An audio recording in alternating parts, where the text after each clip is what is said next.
नमस्कार। आज हम लोग फिर से हमारी जो नवांश सीरीज़ है, उसको आगे बढ़ाते हुए आज हम बात करेंगे कि यदि आपके डी9 चार्ट में वीनस यदि थर्ड हाउस में है, तो व्हाट एक्चुअली इट सिग्निफाई।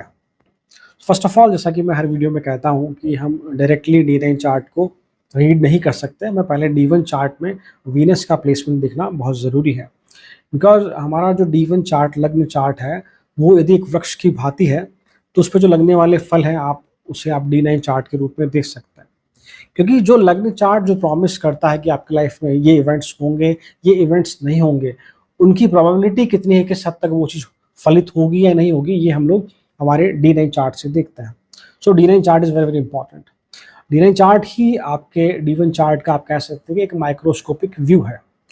इसके अलावा डी9 चार्ट डेफिनेटली हमारे जीवन में जो हमारा जो वैवाहिक जीवन है उसको रिप्रेजेंट करता है, उसके बारे में बहुत कुछ बताता है हमें। और साथ ही साथ हमारा जो भाग्य, हमारा फॉर्चून है, वो भी हम लोग डी9 चार्ट से देखते हैं। एंड जब हम वीनस की बात कर रहे हैं, वीनस इज द प्लैनेट जो कि डेफिनेटली मैरिज का सिग्निफिकेटर है, मैरिज का कारक ग्रह है।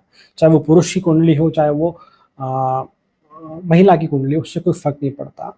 तो वीनस जो है ब्यूटी को रिप्रेजेंट करता है, हमारी लव लाइफ को, रोमांस को, हमारे जीवन में रिश्तों के बीच में जितने भी प्रकार के जॉय हैं, खुशियां हैं, वो हम सब लोग वीनस से देखते हैं। तो वीनस इज नैसर्गिक, व्हाट वी से, a friendly planet.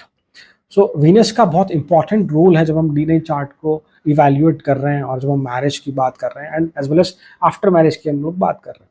So now हम बात करते हैं third house. Third house basically हमारे जीवन में जो पराक्रम है, एफर्ट है, ट्रैवल है, हमारी हॉबीज़ है, हमारी राइटिंग स्किल्स है, उन सबको रिप्रेजेंट करता है, हमारी कम्युनिकेशन एबिलिटी को रिप्रेजेंट करता है। तो पहली बात तो ये एक बहुत अच्छा प्लेसमेंट है जब आप जीवन में खुद को आप रिलेशनशिप के थ्रू जानते हैं, या आप ऐसा कह लीजिए कि आप जब आपके जीवन में कोई जीवन साथी कह लीजिए, या आपका प्रेमी कह लीजिए, जब भी आपके जीवन में वो आता है तो डेफिनेटली आपको बहुत कुछ सिखा के जाता है।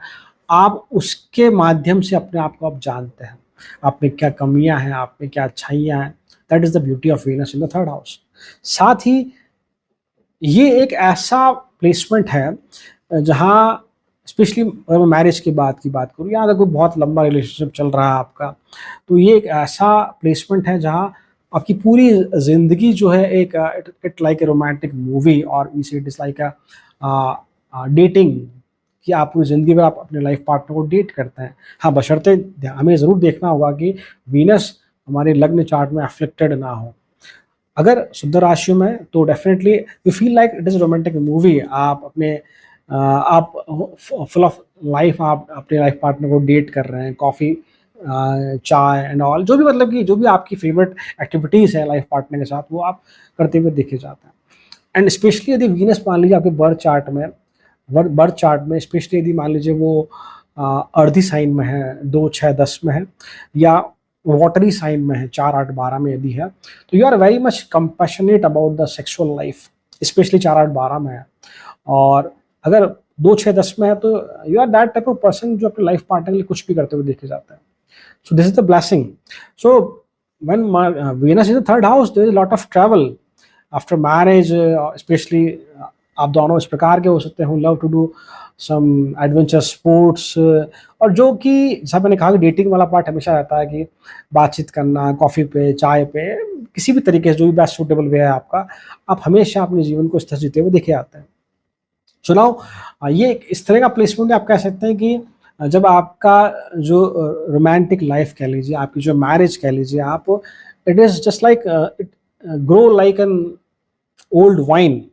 मतलब कि जितनी ज़्यादा वाइन पुरानी होती जाती है, वो उतना ही ज़्यादा आपको इम्पैक्ट देती है, आप ऐसा कह सकते हैं। तो आपका प्रेम यहाँ जितना ज़्यादा पुराना होता जाता है, जितना ज़्यादा आप अपने लाइफ पार्टनर के साथ समय बिताते हैं, आपका उनके प्रति आकर्षण, उनके प्रति जो भावनाएं हैं, जो प्रेम है आपका, वो हमेशा बढ़ता हुआ देखा जाता है।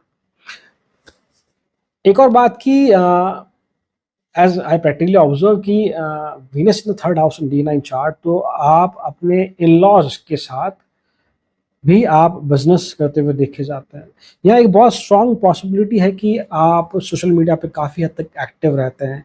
यू आर जस्ट लाइक कि जो वेल ड्रेस रहते हैं, या जो फास्ट फैशन के हिसाब से हमेशा अपने आप को बदलते रहते हैं, ऐसा आप कुछ कह सकते हैं। तो ये भी पॉसिबिलिटी है कि आपका लाइफ पार्टनर अगर फिफ्थ लॉर्ड का प्लेस का रिलेशन आपके डी1 चार्ट में किसी भी तरीके से अगर वीनस से बन रहा है, तो ये स्ट्रॉन्ग पॉसिबिलिटी है कि आपको आपका लाइफ पार्टनर कहीं ना कहीं आप कह सकते हैं सोशल मीडिया के थ्रू ही मिला हो, या आपका जो फर्स्ट कनेक्शन उनका किसी अपने ओल्ड फ्रेंड की हेल्प से या किसी मीटिंग में वहाँ आपका उनके साथ हुआ, आप ये कह सकते हैं। एंड वन मोर थिंग, जैसे कि मैंने कहा कि ये जो रोमांटिक साइड है आपकी उसको एक्सप्लोर करता है, तो समहाउ आप ये कह सकते हैं कि आप ऑपोजिट जेंडर जो है वो आपके स्पीकिंग एबिलिटी, आपके कम्युनिकेशन, आपके फास्ट फैशन या फैशन सेंस की हम बात करें, उसको देखकर काफ़ी हद तक आपसे इम्प्रेस होता हुआ देखा जाता है। अगर वीनस यहाँ राहु के नक्षत्र में है या मरकरी के नक्षत्र में है, then there is a strong possibility. वैसे अगर नहीं भी है तो ये पॉसिबिलिटी था, बट अगर वो इन नक्षत्रों में है तो स्ट्रांग पॉसिबिलिटी है कि आपका जो मैरिज है डिफरेंट कल्चर में हो, या आप चाहते हैं कि आपका जो विवाह हो वो आपकी कास्ट कम्युनिटी में ना हो, कि किसी और कास्ट कम्युनिटी में हो, because you want something like that कि specially if you are women then you are like that कि हाँ, अगर दो कल्चर्स आपस में मिलेंगे तो कुछ नया सीखने को मिलेगा मेरे जीवन में, इस तरह का आप कुछ कह सकते हैं यहाँ पर। एक मेरा जो पर्सनल एक्सपीरियंस है कि यदि वीनस यहाँ मरकरी के साइन में है या सैटर्न के साइन में है, तो आफ्टर मैरिज ये बहुत ज़्यादा फाइनेंशियल स्टेबिलिटी को शो नहीं करता। समहाउ फाइनेंशियल स्टेबिलिटी इस प्रकार की है कि कभी फाइनेंस बहुत बढ़ रहा है, अच्छा खासा जा रहा है, कभी बहुत नीचे आ रहा है, इस तरह की स्थिति बनती हुई देखी जाती है।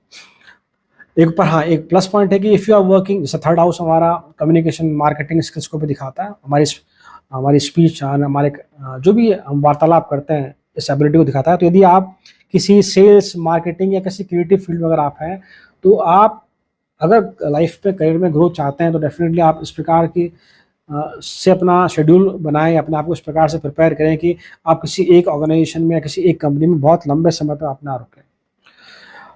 बट द मोस्ट इम्पॉर्टेंट एक और बात कि third house is the house of effort.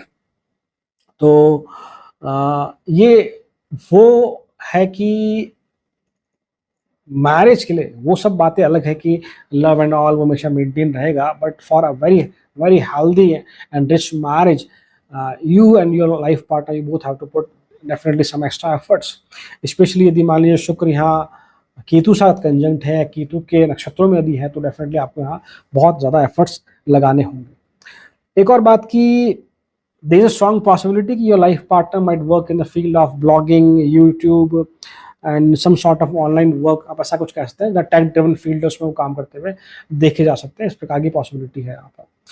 तो ये छोटा सा एनालिसिस था मेरा when I talk about Venus in the third house। यदि ये वीडियो आपको मीनिंगफुल लगा हो, then kindly do like, share, subscribe। Thank you so much। ओम नमः शिवाय।